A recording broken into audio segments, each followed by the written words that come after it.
Avatar movie के director से पूछा गया कि आपको ये रेफरेंस कहाँ से मिला, तो उनका कहना है कि ये रेफरेंस मुझे सनातन धर्म से मिला है और मैं इसके बाद इस फिल्म को बना पाया, इसे डायरेक्ट कर पाया, क्योंकि ये सनातन धर्म एक बहुत बड़ा धर्म है। और अवतार जो मूवी का नेम है वो एक संस्कृत वर्ड है, जिसके वजह से मैं इस फिल्म का नाम अवतार रखा। और कुछ लोगों को शर्म आनी चाहिए जो बोलते हैं कि भगवान काल्पनिक हैं, भगवान राम काल्पनिक है, राम सेतु पुल नहीं है। ये सारे जितने भी हमारे धरोहर हैं उन पर जब जब सवाल उठाया गया है वो गलत ही साबित हुआ है। ठीक है। और शर्म आनी चाहिए ऐसे व्यक्ति को जो बोलते हैं भगवान राम काल्पनिक है। ठीक है। तो कम से कम मैं क्या ही बोलूँ यार तुम्हें, जो सनातन धर्म पे उंगली उठाते हैं, शर्म आनी चाहिए उन्हें। आप देखो ये वीडियो, आपको समझ में आएगा। सीखो, समझो, फैक्ट पर बात करो, गलत नहीं बोलो। ह्यूमर मत फैलाओ कि ये गलत है, वो काल्पनिक है, ये है वो, सब गलत है। सत्य ही सनातन है। समझ गए? अवतार मूवी जो सबसे ज्यादा ब्लॉकबस्टर हुई थी, उसके डायरेक्टर से पूछा गया कि आपको रेफरेंस कहां से मिला, तो उन्होंने बोला मैंने सनातन धर्म का रेफरेंस लिया है। मैंने देखा कि वहां पर कहा जाता है जो सबसे पावरफुल भगवान, जो सबसे मेन भगवान थे, श्री कृष्ण जी की मैं बात करूं, वो नील रंग के थे, इसलिए मैंने सबको नील रंग में प्रकट किया। वहां पर जब मैंने पता किया कि कृष्ण जी क्या थे, बोले वो एक अवतार थे, तो अवतार एक संस्कृत शब्द था, मैंने वहां से जाके अवतार शब्द को लिया। वहां पर जब मैंने देखा कि एक ऐसा वृक्ष है जो काफी वर्षों से और जो सबको जीवन प्रदान करता है, वहीं से जाके मैंने उस वृक्ष का निर्माण किया। वो खुद कह रहा है हम लोग मानने को तैयार नहीं है। कुछ लोग बोलते हैं राम सेतु ब्रिज नहीं बनाए। नासा ने खुद ने जब सैटेलाइट के इमेज डाले और उसने बताया कि भैया एक ह्यूमन मेड ब्रिज है जो पानी के नीचे ढक गया है इंडिया से श्रीलंका के बीच में, और उसकी डेट सीधे निकल रही है रामायण की। ये क्या था? राम सेतु ब्रिज ही था। रामेश्वरम में जाएंगे आज भी आपको ऐसा पत्थर मिलेगा जो पानी के ऊपर तैर रहा है। अब साइंटिस्ट लोग बोलेंगे अरे वोल्केनिक इरप्शन के बाद जो एक हैलो स्टोन बन जाएगा तो वैक्यूम के साथ साथ वो फ्लोट करने लग जाएगा पानी में। ऐसा रामेश्वरम के पास कौन सा वोल्केनो है? अब बताइए,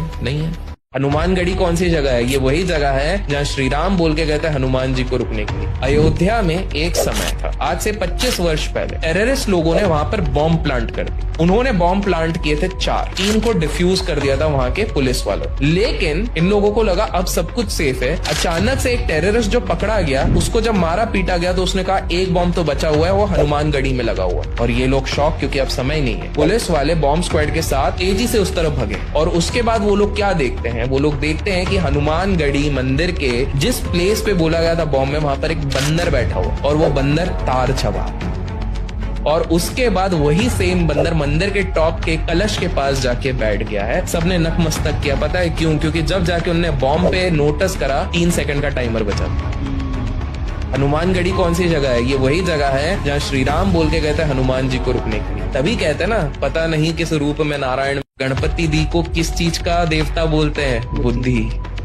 क्या आपको पता है? साइंटिस्ट की अगर मैं बात करता हूँ, आप जान के हैरान हो जाओगे, हमारे खुद अंदर गणपति जी है। हमारे अंदर गणपति जी इसलिए हैं क्योंकि बहुत साल पहले जब पहली बार ह्यूमन एनाटॉमी को स्टडी किया गया तो पता चला कि भाई हर चीज के हिसाब से बॉडी सही फंक्शन कर सकती है। सिर्फ एक चीज अगर सही नहीं हुई ना तो पूरी बॉडी फंक्शन नहीं करेगी। उसको कहते हैं पिट्यूटरी ग्लैंड। और जब पिट्यूटरी ग्लैंड को माइक्रोस्कोप के नीचे देखा गया तो वो गणपति जी जैसा दिखता है।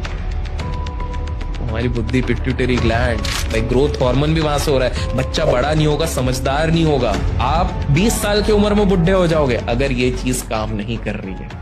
आप ये सोचिए, केदारनाथ एक ऐसा टेम्पल है जो एक समय पे 400 साल तक बर्फ के अंदर था, और उसके बाद भी जब वो बर्फ मेल्ट हुई एज इट इज है। कैसे संभव है कि एक मंदिर है जहां पर एक बूंद सीमेंट का नहीं लगा था, एक बूंद प्लास्टर का नहीं लगा था। इंटरलॉकिंग सिस्टम से उस समय से, इतने हजारों साल से, वो उस मंदिर को स्टेबलाइज किया गया है। जिस तरह के पत्थर यूज किए गए 30 किलोमीटर दूर उस तरह के पत्थर मिलते हैं। 30 किलोमीटर से इतने मोटे मोटे 100 टन के पत्थर ऊपर लेके कैसे जा सकते हैं इंसान? ये कोई सोच नहीं। डार्विन, जिसको कहते हैं फादर ऑफ इवोल्यूशन, जिनने पूरी थ्योरी निकाली कि भाई इवोल्यूशन की क्या है, उसने तो हमारी कॉपी करी। डार्विन की थ्योरी कहती है कि पहला लाइफ जो आया वो वाटर से आया। ये जो 10 अवतार हैं वो कौन से? पहला अवतार है मत्स्य अवतार, मत्स्य मतलब फिश। फिर डार्विन की थ्योरी ये कहती है कि जो दूसरा लाइफ आया वो एम्फीबियन था, वो वाटर में भी रह सकता है, लैंड में भी रह सकता है। कुर्म अवतार इज टॉर्टोइस, समुद्र मंथन जिसके ऊपर हुआ था वो कुर्म।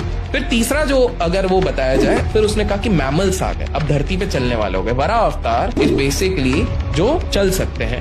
चौथा जो डार्विन की थ्योरी कहता है वो mix of human as well as animal, Narasimha अवतार, वो वहां पर हो। पांचवा वो कहता है ड्रॉफ्ट्स आए, छोटे छोटे बोने, वामन अवतार। छठा उसने बोला लोगों को एग्रीकल्चर आ गया, वॉरियर आ गया और फाइटर बन गए, परशुराम, वो सारी वो चीजें करते हैं। उसके बाद वो बोलते हैं कि बोले एक ऐसा रूप आया जिसने सीखा emotions, love, passion, compassion, Shri Ram, पुरुषोत्तम राम। फिर उसने सीखा कि एक पावरफुल लीडर आया जो सही मार्ग सबको दिखाएगा, कृष्ण आया। प्रॉब्लम है डार्विन तो यहीं तक रुक गया, हमारे उसके आगे भी पहुंच गए। Enlightenment power like Balram and Gautam Buddha and finally कल्कि। डार्विन की थ्योरी जहां खत्म होती है, हमारी सनातन कब से बता चुकी। तो आज से ना कुछ साल पहले आइलैंड में इन्फ्लेशन, महंगाई बहुत बढ़ रही, कुछ भी कोशिश कर लूं रोक ही नहीं पा रहे। हमारे इधर का 600 रुपए उस समय पे 1 लाख रुपए थे वहां। थाईलैंड के लोग जब परेशान थे कि अर्थव्यवस्था हमारी खराब हो रही है, इकोनॉमी हमारी स्टेबलाइज नहीं हो रही है, एक व्यक्ति ने कमेटी से बोला कि कुछ नहीं तो एक काम करते हैं, गणेश जी का फोटो नोट पे छापना शुरू करें। अब जान के हैरान हो जाओगे, आज वो एंटीक में ऑक्शन होते वो नोट और उनकी अर्थव्यवस्था सही हो गई।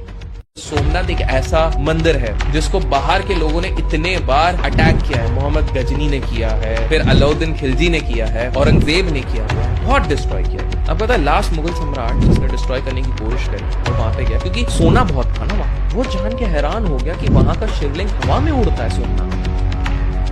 उसने अपनी किताब में लिखा कि मुझे लगता है कुछ तो पावरफुल मैग्नेट है ऊपर और नीचे जिसके चक्कर में शिवलिंग उड़ता है, वो मैग्नेट था शिवलिंग कंपनी का स्थापना। पर आप सोचो इतने अटैक होने के बावजूद सोमनाथ है।